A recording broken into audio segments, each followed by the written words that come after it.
बाल विकास विषय में आज हम कुसमायोजन के कारण जानेंगे कि कुसमायोजन के क्या कारण हैं। Causes of maladjustment. कुसमायोजन के कारण मुख्यतः 3 प्रकार के होते हैं: व्यक्तिगत कारण, सामाजिक कारण और स्कूल संबंधी कारण।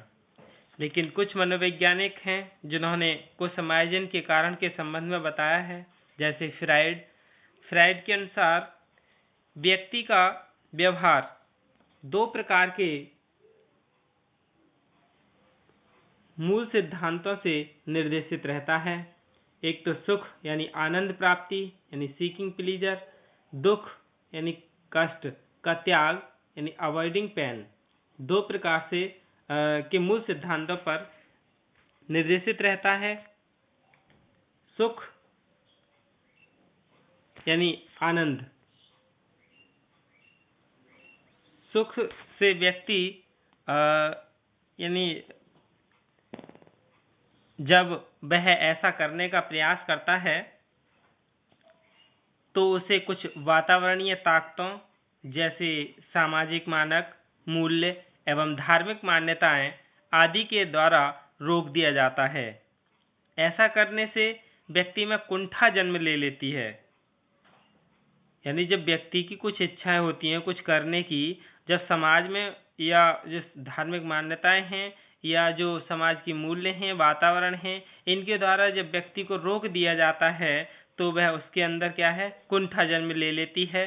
कुंठा उत्पन्न करने में सेक्स व क्रोध 2 मुख्य मूल प्रवृत्तियां कार्य करती हैं। कुसमायोजन इन मूल प्रवृत्तियों एवं वातावरणीय प्रतिबंधों एवं सामाजिक दबावों के मध्य संघर्ष का परिणाम होता है जो व्यक्ति के दिमाग में विद्यमान रहते हैं। इसके बाद यानी इस प्रकार के संघर्ष में कमी मस्तिष्क को सामाजिक मानकों और मूल्यों की दृष्टि से प्रशिक्षण प्रदान कर लाई जा सकती है। यानी इस तरह के संघर्ष में यदि कमी लानी है तो प्रशिक्षण देकर के कमी लाई जा सकती है। व्यक्ति इनका उल्लंघन करना बंद कर देता है। वह अपनी समाज की दृष्टि से अहितकारी आवेगों को दबाकर इन मूल्यों, प्रथाओं और मान्यताओं को स्वेच्छा से अपना लेता है। फ्राइड के अनुसार यह सब पूर्व नियोजित नहीं होता है। व्यक्ति का प्रत्येक व्यवहार विभिन्न कारकों द्वारा निर्धारित होता है। इन सभी तरंगों में सेक्स सबसे ऊपर आता है।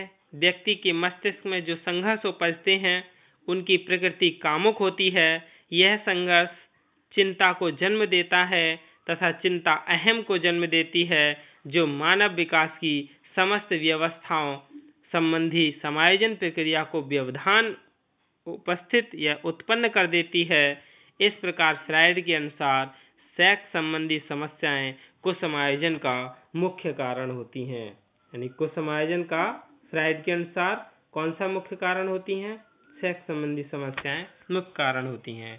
इसी कारण व्यक्ति अपने आप को कुसमायोजित हो जाता है। दूसरा है एडलर के अनुसार। एडलर के अनुसार यहाँ तक कि सेक्स संबंधी आवेगों एवं इच्छाओं को भी कम या परिष्कृत यानी सम्मेट किया जा सकता है यदि व्यक्ति अपने जीवन के लिए कुछ लक्ष्य निर्धारित कर ले। यानी जो आवेग हैं, इच्छाएं हैं, इनको कम किया जा सकता है कब? जब व्यक्ति अपने जीवन में कुछ अन्य लक्ष्य निर्धारित कर ले।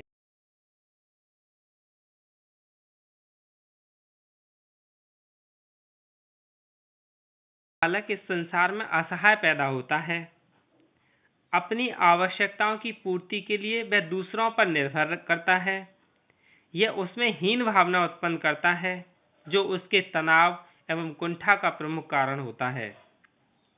जैसे जैसे बालक बड़ा होता जाता है वह दूसरों पर अपनी निर्भरता कम करता चला जाता है तथा इस प्रकार उसकी हीन भावना भी कम होती चली जाती है जो अंततः उसे समायोजन करने में सहायता प्रदान करती है।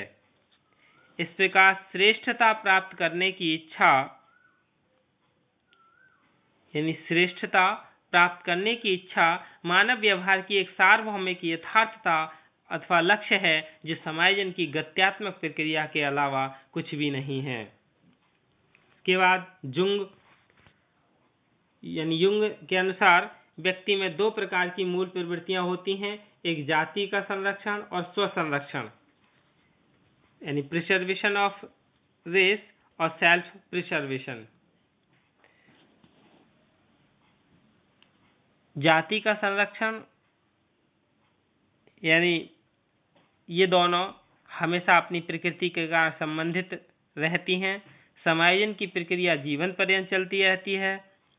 युंग के अनुसार न्यूरोसिस का कारण मूल प्रवृत्त्यात्मक इच्छाओं का वातावरण द्वारा चेतन विरोध के परिणाम स्वरूप उत्पन्न संघर्ष की होता है। दो संघर्ष अचेतन प्रवृत्ति के होते हैं जो न्यूरोटिक व्यवहार को जन्म देते हैं। एक सामान्य व्यक्ति सामाजिक हितों की दृष्टि से अपनी व्यक्तिगत मूल प्रवृत्तियों को परिष्कृत कर उनमें सुधार लाकर इन संघर्षों को कम करता है और इस प्रकार वह अपने वातावरण से सुसमायोजन करने में सफल हो जाता है। मनोवैज्ञानिकों के अनुसार मूल इसको समायोजन संबंधी कारण एक तो व्यक्तिगत संबंधी कारण, सामाजिक संबंधी कारण, स्कूल संबंधी कारण है। व्यक्तिगत संबंधी कारण पर्सनल कॉजेज, व्यक्तिगत कारणों में निम्न कारण आते हैं, जैसे शारीरिक संरचना शरीर का आकार भी बच्चे पर को समायोजित करता है। कोई ज़्यादा ही गट्टा है, ज़्यादा ही काला है या ज़्यादा ही लंबा है, ज़्यादा मोटा है, ज़्यादा दुबला है, तो उसके लिए क्या समाज में हंसी का पात्र बनता है, तो वह अपने आप को समायोजित कर लेता है। लगातार बीमार रहने वाला, आर्थिक स्वभाव या वंचन, टूटते बिखरते परिवार, दूषित पारिवारिक वातावरण, मानसिक या अधिगम असमर्थता, आत्मसंतोष की कमी, नकारात्मकता दृष्टिकोण, माता पिता का दृष्टिकोण, भेदभाव, गोद लेना जो दत्तक पुत्र होते हैं, भावात्मक आत्मघात, ये सभी क्या है व्यक्तिगत कारण हैं जिनकी वजह से वह अपने आप को समायोजित हो जाता है। फिर सामाजिक कारण सोशल फैक्टर्स, सांप्रदायिक तनाव, सामाजिक संस्थानों का अभाव, स्थानांतरण सेवाएं, शिक्षा के समान अवसर न होना, इसकी वजह से भी बालक को समायोजित हो जाता है। इसके बाद नौकरी के समान अवसर, सामाजिक सुरक्षा का अभाव, धार्मिक विश्वास आस्थाएं, ये व्यक्ति के सामाजिक कारण हैं जिनकी वजह से वह को समायोजित हो जाता है। इसके बाद है स्कूल संबंधी कारण,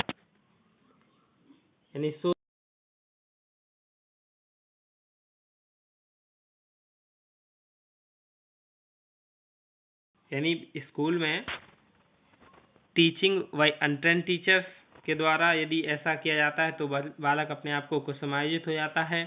दोषपूर्ण पाठ्यक्रम, मनोरंजनात्मक क्रियाओं का अभाव, स्कूल में खेल संबंधी साधन न होना, अनुशासन की कमी, कक्षाओं का वातावरण, परीक्षा प्रणाली, संगी साथियों का व्यवहार, छात्र शिक्षक संबंध और स्कूल का संपूर्ण वातावरण, इसकी वजह से भी बालक अपने आप को समायोजित नहीं कर पाता है, क्योंकि दोषपूर्ण पाठ्यक्रम होगा, उसकी रुचिपूर्ण नहीं होगा और विद्यालय में अनुशासन नहीं होगा, परीक्षा प्रणाली दोषपूर्ण है, तो इससे क्या है बालक अपने आप को समायोजित नहीं कर पाता है।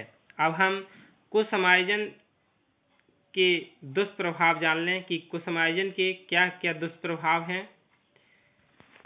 बैड इफेक्ट ऑफ मैलएडजस्टमेंट, मानसिक द्वंद्व रहने से व्यक्ति का सामान्य विकास ठीक तरह से नहीं हो पाता है तथा वातावरण के साथ सामंजस्य स्थापित करने में अनेक बाधाएं उपस्थित होती हैं।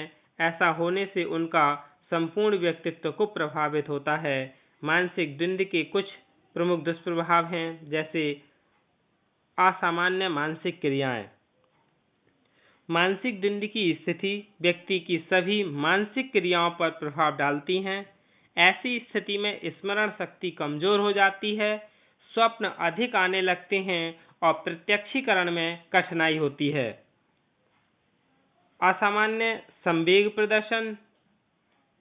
मानसिक द्वंद्व की स्थिति में व्यक्ति प्रसन्नता, दुख, हास्य, उत्साहहीनता आदि संवेगों का असामान्य रूप से प्रदर्शन करता है। असामाजिक व्यवहार यानी मानसिक द्वंद्व की स्थिति में व्यक्ति का व्यवहार अस्वाभाविक हो जाता है। व्यक्ति एकांत प्रिय, समाज से विमुख और अंतर्मुखी हो जाता है। अपराधी प्रवृत्तियां। इसकी वजह से ही बालक अपने आप को समायोजन नहीं कर पाता है। यानी मानसिक द्वंद्व की स्थिति में व्यक्ति को स्नायु संबंधी रोग हो जाते हैं तथा उनमें मानसिक तनाव बना रहता है। मानसिक रुग्णता यानी मानसिक द्वंद्व की स्थिति में व्यक्ति को स्नायु संबंधी अनेक रोग हो जाते हैं तथा उनमें मानसिक तनाव बना रहता है।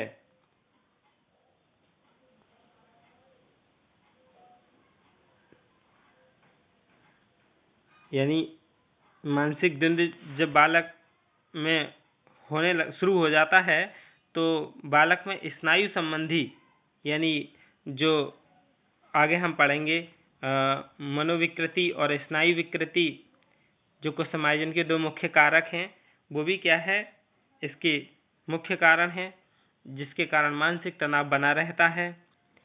इस प्रकार जो अभी हमने जाना, ये मानसिक द्वंद्व के दुष्प्रभाव से यानी इस तरह के मानसिक द्वंद्व के दुष्प्रभाव से व्यक्ति का संपूर्ण व्यक्तित्व प्रभावित होता है और उसे अपने को वातावरण में समायोजित करने में कठिनाई होती है।